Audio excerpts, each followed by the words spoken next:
आदाब। तो जैसा कि मैं पिछले वीडियो में बता चुका हूँ कि जब सेक्स के निज़ाम को तहरीक मिलती है किसी भी तरीके से, तो जब ये सिस्टम हरकत में आ जाता है तो फिर मनी में हरारत और हरकत दोनों पैदा हो जाती है। क्योंकि उस वक्त कुदरती तरीके से मनी खारिज नहीं हो पाती है, तो फिर सिस्टम क्या करता है, मनी को पतला कर देता है और फिर मामूली सी तहरीक से भी मनी बाहर निकल जाती है।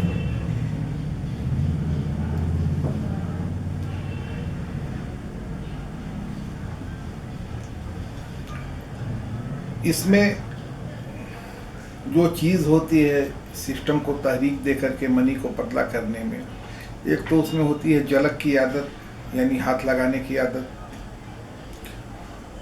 दूसरी जो सबसे इम्पोर्टेंट चीज़ है वो है ज़कावत हिस्स, यानी सिस्टम हाइपर सेंसिटिव हो गया हो।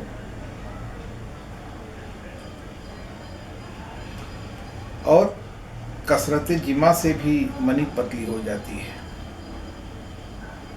तो एलोपैथ में तो इसका कोई कंसेप्ट नहीं है, लेकिन हमारे यहाँ कसरत जिमा से सिर्फ मनी ही नहीं पतली होती है, आदमी नामर्द भी हो जाता है।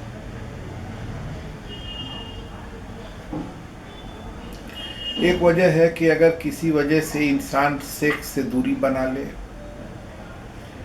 या बहालते मजबूरी सेक्स से वो दूर हो जाता है, सेक्स नहीं कर पाता है,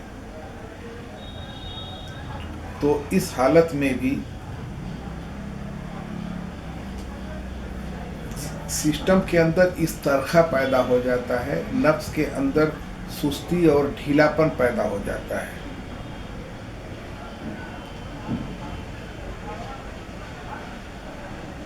और मनी में हरकत और हरारत दोनों खत्म हो जाती है, मनी सर्द हो जाती है।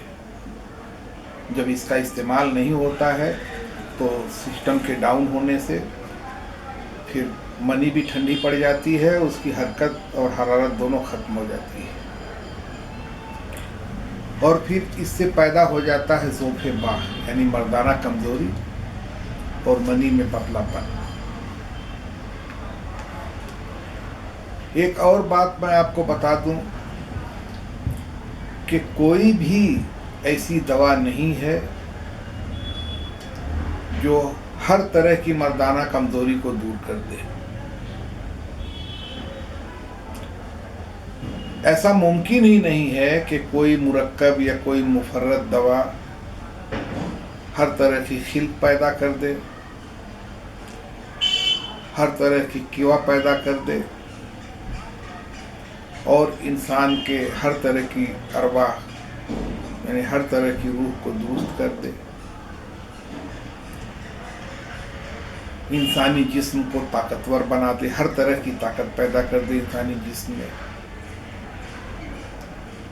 तो इस तरह के दावों से आप लोग दूर रहिए।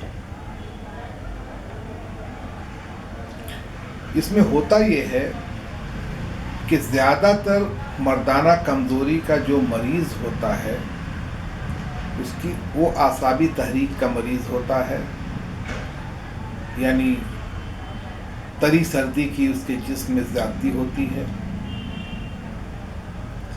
और उसमें दवाएं जो दी जाती हैं, ज़्यादातर जो दवाएं आती हैं मनी को गाढ़ा करने वाली, सेक्स पावर को बढ़ाने वाली, वो सारी की सारी खुश्क सर्द होती हैं, यानी 80% दवाएं खुश्क सर्द होती हैं। तो 100 में समझिए कि 70% मरीज़ों को फ़ायदा हो जाता है, तो फिर वो उसी को पकड़ के चलते हैं। लेकिन ऐसा नहीं है कि हर तरह का मरीज़ उन अज़लाती आसाबी यानी खुद सर दवाओं से ठीक हो जाए।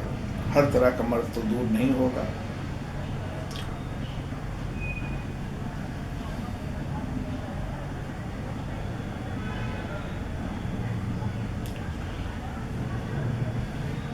मनी जब पतली हो जाती है तब ज़्यादातर लोग खुश्क सर्द दवाएं देते हैं। जैसा मैंने बताया कि ज़्यादातर मरीज़ जो होता है वो आसाबी कमज़ोरी का ही मरीज़ होता है, उसी की वजह से उसको ज़ोफ़े-बा यानी मर्दाना कमज़ोरी पकड़ लेती है। और ज़्यादातर जो नुस्खे हैं, जो दवाएं हैं, उनका मिजाज खुश्क सर्द होता है, तो उनसे वो ठीक हो जाते हैं, उनको फ़ायदा हो जाता है। और अगर कोई शख्स, कोई हकीम, कोई डॉक्टर ये दावा करता है कि मेरे पास दवा है, उस दवा से हर तरह का शीघ्र पतन ख़त्म, हर तरह का नाइट फॉल यानी एहतलाम ख़त्म, हर तरह की मर्दाना कमज़ोरी ख़त्म, तो समझ जाइए कि वो सफ़ेद झूठ बोल रहा है। जो हकीकत है वो मैं आपको बता रहा हूँ। एक दूसरी चीज़ जो मैं आपको बता दे रहा हूँ, उसको भी आप लोग नोट कर लीजिए कि 70 to 80% दवाएं जो हैं वो खुश्क सर्द में मिजाज की होती हैं। ये दवाएं मनी को गाढ़ा कर देती हैं और आसाबी तहरीक से होने वाले ज़ोफ़े-बाह को भी दूर करती हैं, लेकिन ये दवाएं इंसान के अंदर जो सेक्स का जोश जज्बा होता है उसको ख़त्म कर देती हैं। मनी के अंदर जो कुदरती हरारत होनी चाहिए, उस हरारत से जो उसमें हरकत होती है, ये चीज़ ख़त्म नहीं तो बहुत कम हो जाती है। इंसान में सेक्स का जोश, सेक्स का जज्बा बहुत कम हो जाता है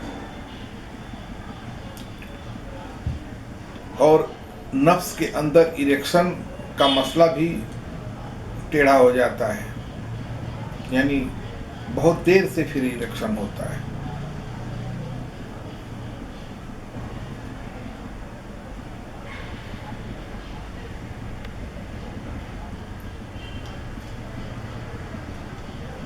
अगर इन दवाओं के साथ ऐसी दवाएं मिला कर दी जाएं जो जिस्म में हरारत पैदा करती हैं, जिनका मिजाज गर्म होता है, और अगर दवाएं न दी जाएं तो कम से कम ग़िज़ा ऐसी दी जाए जिसके अंदर हरारत हो, तो फिर ये हरारत सर्दी के साथ मिल कर के न्यूट्रल हो जाएगी, मिजाज मुअत्तल हो जाएगा। तो इंसान के अंदर ये खामियां पैदा नहीं होंगी, जैसे कि इंतशार इरेक्शन का न होना, नफ्स के अंदर तेज़ी नहीं आना, तुंदी नहीं आना, वगैरह वगैरह, नफ्स से रिलेट नफ्स का ढीला हो जाना, सुस्त हो जाना, जो भी खामियां होती हैं सर्दी की वजह से, इस्तरखा पैदा हो जाना सर्दी की वजह से, तो ये सारे प्रॉब्लम पैदा नहीं होंगे।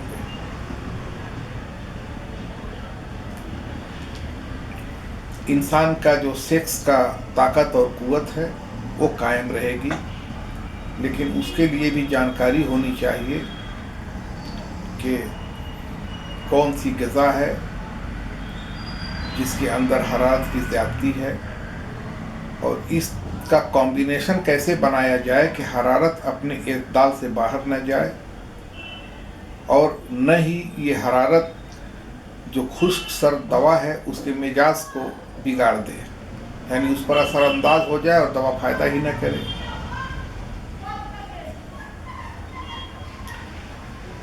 हरारत ज़्यादातर लोग, हकीमों को भी मैंने देखा है जो मेरे तजर्बे में है, कि हरारत से बहुत दूर भागते हैं कि गर्मी से ही तो यह मसला इसको पैदा हुआ है, तो हर तरह की गर्म चीज़ से परहेज़ करा देते हैं कि अंडा नहीं खाना तो वो नहीं खाना, तो वो नहीं खाना, यानी सारी गर्म चीज़ों से परहेज़ करा देते हैं। कुछ हालात में तो ठीक हैं, मतलब वो 1% 2% हालात में ऐसा होता है कि कराना पड़ता है, लेकिन जब भी दवा पकड़ाएंगे तो मरीज़ को बस बोल देंगे कोई गर्म चीज़ नहीं खाना, गर्मी से दूर रहो, जो कि गलत है। हरारत ही गन्ने के जूस को, हरारत क्या बना देती है? गुड़ बनाती है। उसी तरह से ये हरारत ही अगर जिस्म में पैदा की जाए तो जो सर्द रतूबात का इजमा हो गया है जिस्म के अंदर, ज़्यादती हो गई है, उसको ये हरारत पिघला करके गाढ़ा करती है। हाँ, जब लिमिट से बाहर हो जाए तो हरारत तो ऐसी चीज़ है कि ये लोहे को भी पिघला के पानी कर दे, लेकिन जब ये लिमिट क्रॉस करती है तब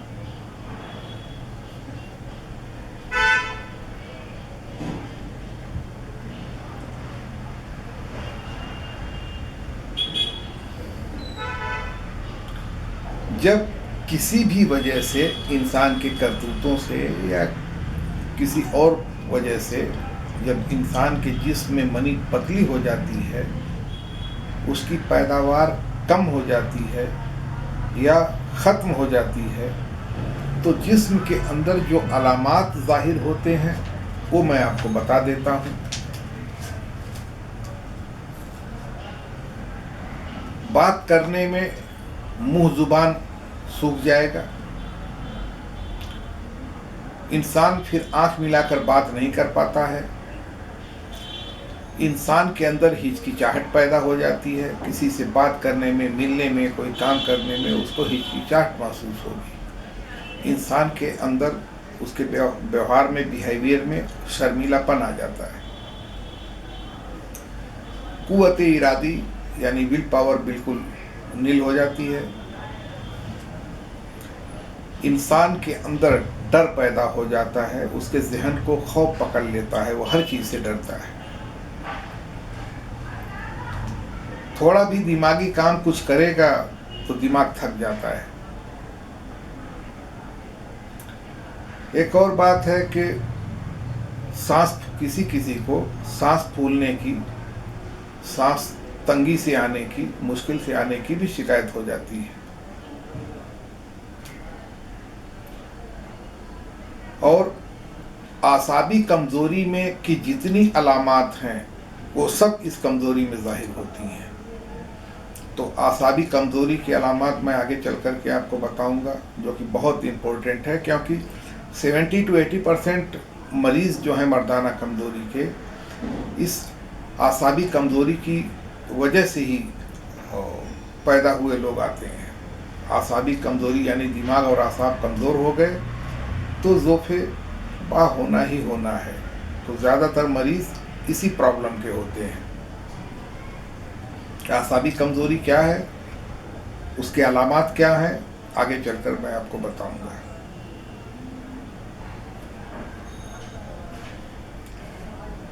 अगर मनी का जो खजाना है जिस्म के अंदर, अगर ये खाली हो गया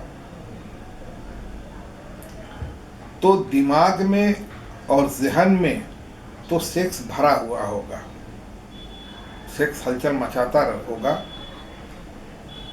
लेकिन नफ्स में इरेक्शन नहीं होगा, नफ्स में इंतशार नहीं होगा, नफ्स में कोई हरकत नहीं होगी, जिस्म साथ नहीं देता है।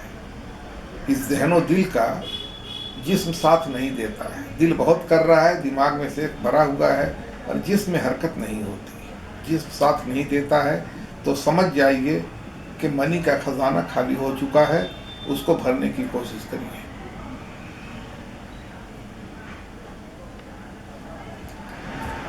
और कभी बहुत कोशिश करने के बाद मूड बनता है। सेक्स जो पैदा होता है इंसान के अंदर तो बहुत मुश्किल के बाद, बहुत देर के बाद पैदा होता है। सेक्स पैदा होने के बाद भी इरेक्शन फुल नहीं होता है, मुकम्मल इंतशार नहीं होता है कज़ीब में। और किसी किसी को अगर इंतशार हो भी गया, इरेक्शन हो भी गया, तो ये काज़िब होता है, तो हम इसको शहवत काज़िब बोलते हैं, ये शहवत सादिक नहीं है। मनी जब खारिज होती है तो इसकी क्वांटिटी बहुत कम होती है।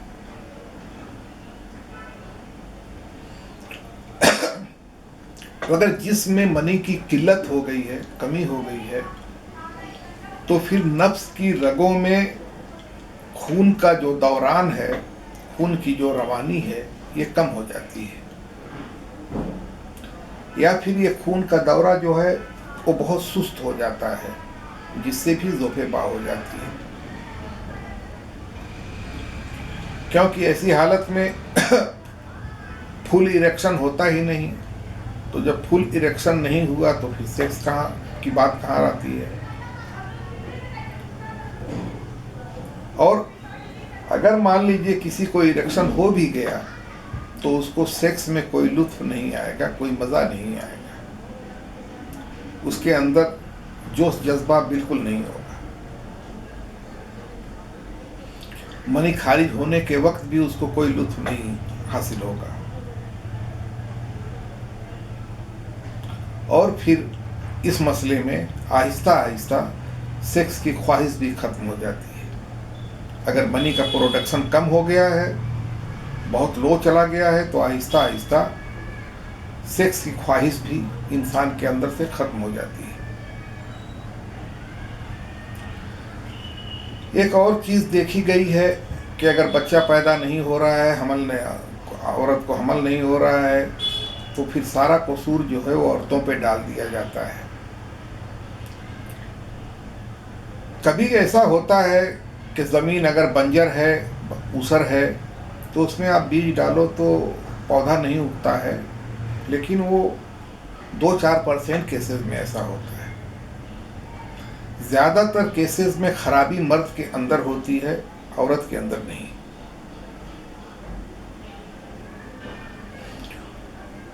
अगर इंसान के यानी मर्द के अंदर कोई भी खराबी दिखाई नहीं दे रही है, कहीं से कोई खामी नज़र नहीं आ रही है, तो फिर ये देखना चाहिए कि मर्द के स्पर्म में औरत के एग्स को फर्टिलाइज करने की ताकत है या नहीं है।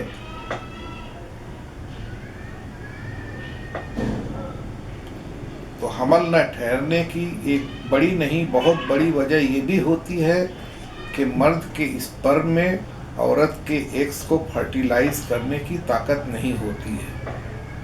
तो जब मैं स्पर्म के बारे में वीडियो बनाऊंगा तो फिर डिटेल से सारी बातें बताऊंगा कि स्पर्म टेस्ट में क्या क्या टेस्ट करवाना चाहिए और क्या क्या खराबियां जाहिर हो जाएं उस टेस्ट में, तो फिर बच्चा पैदा नहीं होता है, और फिर उन अमराज को कैसे ठीक किया जाए, तो आगे चलकर वो सारी बातें मैं बताऊंगा।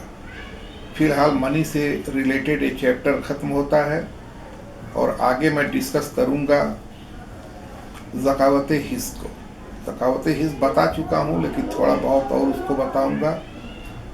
और फिर मैं आपको बताऊंगा कि जिगर में अगर कोई प्रॉब्लम है तो